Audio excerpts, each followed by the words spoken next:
अगर इमरान खान को इलेक्शन लड़ने का मौका मिला तो उनकी जानिब से भी कौमी असम्बली की 2 नशिस्तों से कागजात नामजदगी जमा कराए गए हैं। उनकी पार्टी के अरकान ने उनके आबाई शहर मियांवाली के साथ लाहौर के एक हल्के से भी कागजात नामजदगी जमा कराए हैं। इसी तरह तहरीक इंसाफ के नायब चेयरमैन शाह महमूद कुरैशी मुल्तान से कौमी असम्बली की 2 नशिस्तों से उम्मीदवार होंगे। JUI के सरबराह मौलाना फजलुर रहमान अपने आबाई शहर डेरा इस्माइल खान के अलावा बलूचिस्तान के इलाके पशेन से भी कौमी असम्बली का इलेक्शन लड़ेंगे।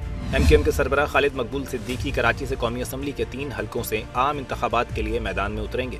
इस्तेहकाम पाकिस्तान पार्टी के सरबराह जहांगीर तरीन मुल्तान और लोधरा से कौमी असम्बली का इलेक्शन लड़ेंगे। अवामी मुस्लिम लीग के रहनुमा शेख रशीद ने रावलपिंडी से कौमी असम्बली के 2 हलकों से कागजात नामजदगी जमा कराए हैं। PTI के सदर चौधरी परवेज इलाही के कौमी असम्बली की 2 नशिस्तों और पंजाब असम्बली के एक हलके से कागजात नामजदगी जमा हुए हैं। PTI के सीनियर नायब सदर लतीफ़ खोसा ने भी लाहौर से कौमी असम्बली के 2 हलकों से कागजात नामजदगी जमा कराए हैं। मुस्लिम लीग काफ के सरबराह चौधरी शुजात हुसैन के साहबजादे चौधरी सालिक हुसैन ने गुजरात में कौमी असम्बली के 2 हलकों और पंजाब असम्बली के एक हलके से कागजात नामजदगी जमा कराए हैं। चेयरमैन सेनेट सादिक संजरानी भी बलूचिस्तान से सूबाई और कौमी असम्बली की नशिस्तों पर इलेक्शन लड़ रहे हैं।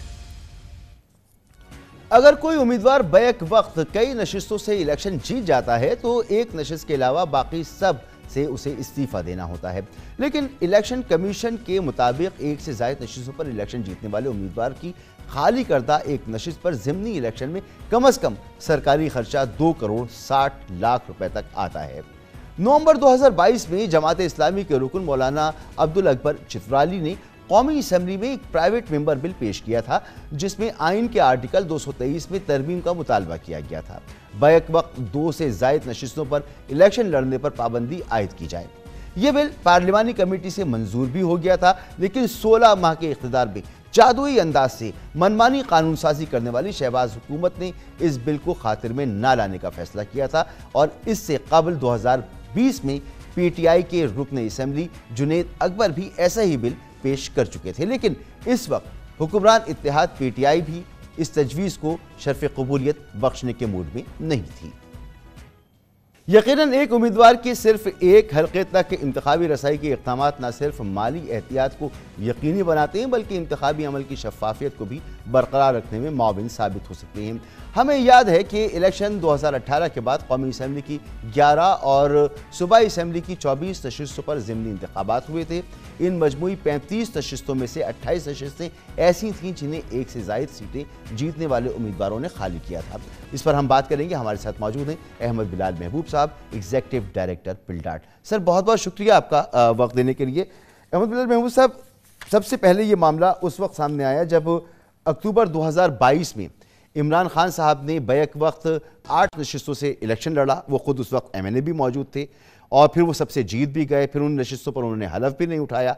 तो ये मामला फिर असम्बली के फोरम पर उठाया गया, प्राइवेट मेंबर बिल के तौर पर पेश किया गया। फिर ये मामला कमेटी में गया, कमेटी से मंजूर हो गया, लेकिन फिर उसके बाद ये मामला आगे नहीं बढ़ता। लगता ऐसा है कि सियासतदान खुद ये चाहते हैं कि ये प्रोविज़न उनके पास मौजूद रहे और वो इसे छोड़ने के हक़ में नहीं है, चाहे इससे कौम का कितना नुकसान हो, वक्त का नुकसान हो, पैसे का नुकसान हो।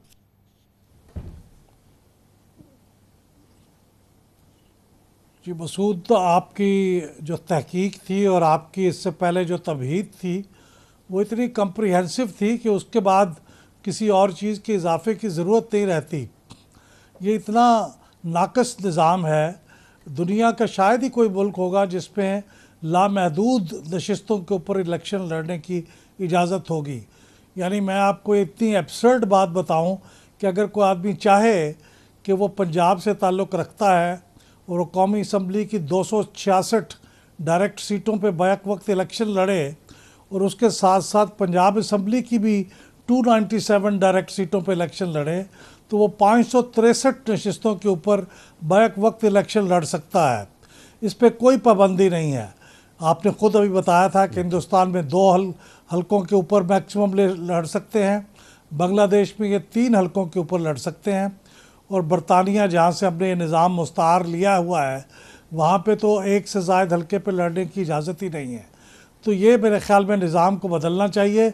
और चूँकि कॉन्स्टिट्यूशन में लिखा हुआ है आर्टिकल 223 के अंदर कि 2 या 2 से ज़ायद हलकों में कोई उम्मीदवार एक हाउस या 1 से ज़ायद हाउस में इलेक्शन लड़ सकता है, तो इसलिए कोई हद ही नहीं है।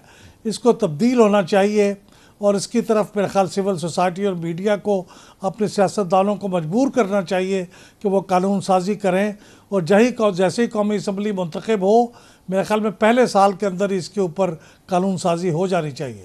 अच्छा, ये मामला जैसे मैंने अर्ज़ किया कि पहले भी मुताद्दिद बार असेंबली के फोरम पर भी आता है, कमेटियों से भी मंजूर हो जाता है और फिर सर्द खाने की नज़र होता है। नुकसान होता है हमारे आपके जैसे शहरियों का, जिनके टैक्स के पैसे इसमें लगाए जाते हैं, वक्त ज़ाया किया जाता है, वोट की बेइज्जती एक तरह से की जाती है कि आपको पहले इलेक्ट कर लिया जाता है और फिर आप उसे छोड़ के चले जाते हैं। तो ये एक बुनियादी हुकूक का भी मामला मालूम होता है। तो क्या कोई शहरी अगर सुप्रीम कोर्ट में जाए इस मामले को लेकर, गो कि ये आइन में लिखा हुआ है, तो सुप्रीम कोर्ट इस पर कोई मुनासिब डायरेक्शन दे सकती है? क्योंकि पार्लियामान से तो अब तक ये मामला हल नहीं हुआ। ये बहुत इंटरेस्टिंग सवाल है, लेकिन मेरे ख्याल में हम ये नहीं चाहते कि आइन की तरमीम जैसे मामले में बजाय इसके कि जो पार्लियामान जिसके ये ज़िम्मे काम है, जिसके लिए हम इतना ख़र्चा उठाते हैं, जिसके लिए हम लोगों को मुंतखब करते हैं, वो अपना काम करने के बजाय हम सुप्रीम कोर्ट में जाएं। और मेरा ख़्याल ये है कि सुप्रीम कोर्ट इस मामले में शायद ही कोई रोल अदा कर पाएगी, क्योंकि कानून की हद तक तो वो ये देख सकते हैं कि ये आइन से मुतसादिम तो नहीं है। अगर आइन से मुतसादिम हो तो फिर उसको वो अवॉइड करार दे देते हैं। लेकिन ये चूँकि आइन का मामला है तो आइनी तरमीम तो पार्लियामेंट के अंदर ही होनी मुनासिब है। मेरे ख़्याल में हमें सिविल सोसाइटी और मीडिया को प्रेशर बढ़ाना चाहिए। इसके अलावा मुझे कोई रास्ता नहीं नज़र आता। इसकी तरफ तवज्जो दिलाने के लिए अगरचे सुप्रीम कोर्ट में जाया जा सकता है ताकि इसको हाईलाइट किया जाए, लेकिन वो उसी हद तक है। लेकिन उससे किसी प्रोडक्टिव फ़ायदे की उम्मीद रखना गालिबन वो शायद मुनासिब नहीं है। ठीक है। अच्छा, कोई सूबाई सतह पर कोई कानून साजी हो सकती है? जैसे आपने देखा कि इलेक्शन एक्ट में तरामीम की गई और एक नाअहली का मामला जो आइनी था उसके लिए एक रास्ता निकाल लिया गया। तो इस तरह से कोई कानून साजी हो सकती है कि अगर आप आइन में तरमीम करने की पोजीशन में नहीं है तो सिंपल कानून साजी से भी कोई रास्ता निकाल सकते हैं?